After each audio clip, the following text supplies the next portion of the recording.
July 17, 1918. Ipatiev House, Yekaterinburg. 2:17 a.m. 11 people are led into a basement. An officer reads a short sentence. Tsar Nicholas II barely has time to react. Gunfire erupts. Within 20 minutes, a dynasty that ruled Russia for over 300 years is erased. But the massacre was not the beginning. It was the conclusion. The fall began decades earlier, with fear, pride, and fatal decisions. In 1881, Tsar Alexander II is assassinated by a bomb in St. Petersburg. Just hours earlier, he had approved a proposal that would introduce a representative assembly, the first step toward constitutional reform. His death ends any realistic path to gradual political change.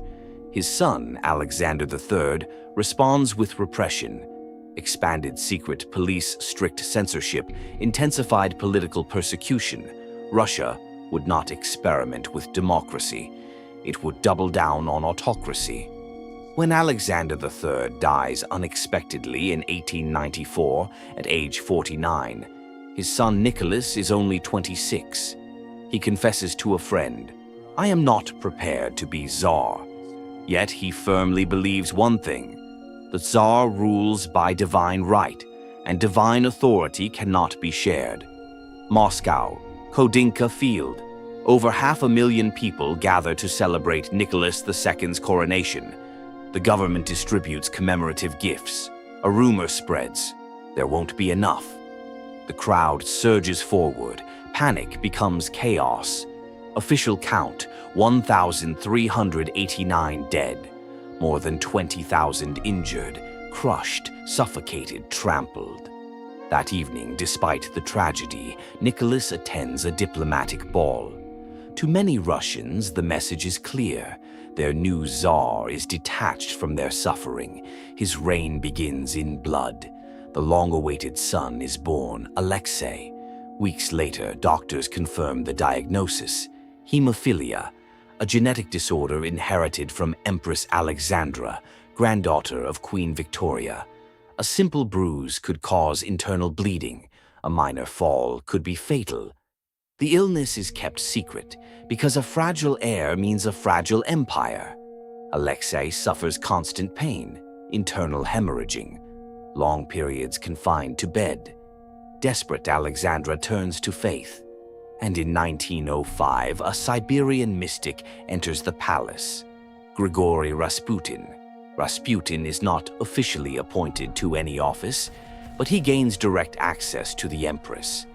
During medical crises, Alexei appears to improve after Rasputin's visits. Modern historians believe Rasputin's real miracle was stopping doctors from giving aspirin, which worsens hemophilia. But at the time, it looks like divine intervention.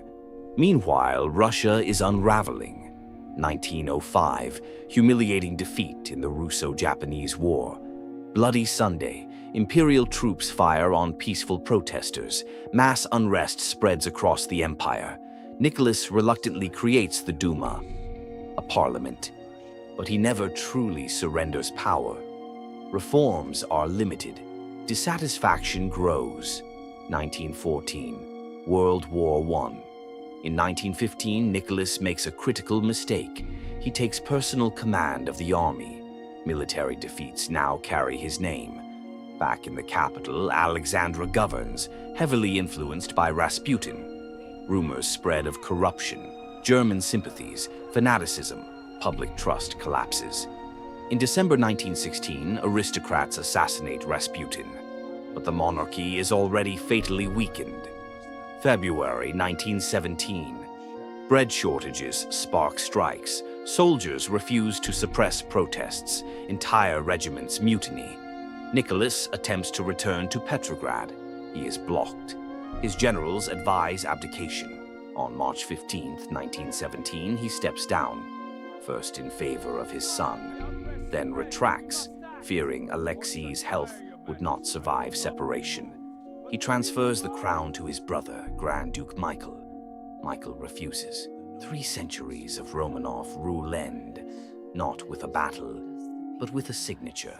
The family is placed under house arrest, first in Tobolsk, later transferred to Yekaterinburg. They were undone by political rigidity, isolation, misjudgment, and a refusal to adapt to a changing world. Nicholas II was not the most brutal ruler in Russian history, but he was the wrong ruler for the most dangerous moment. And in that basement in 1918, Russia did not just execute a family, it executed an empire.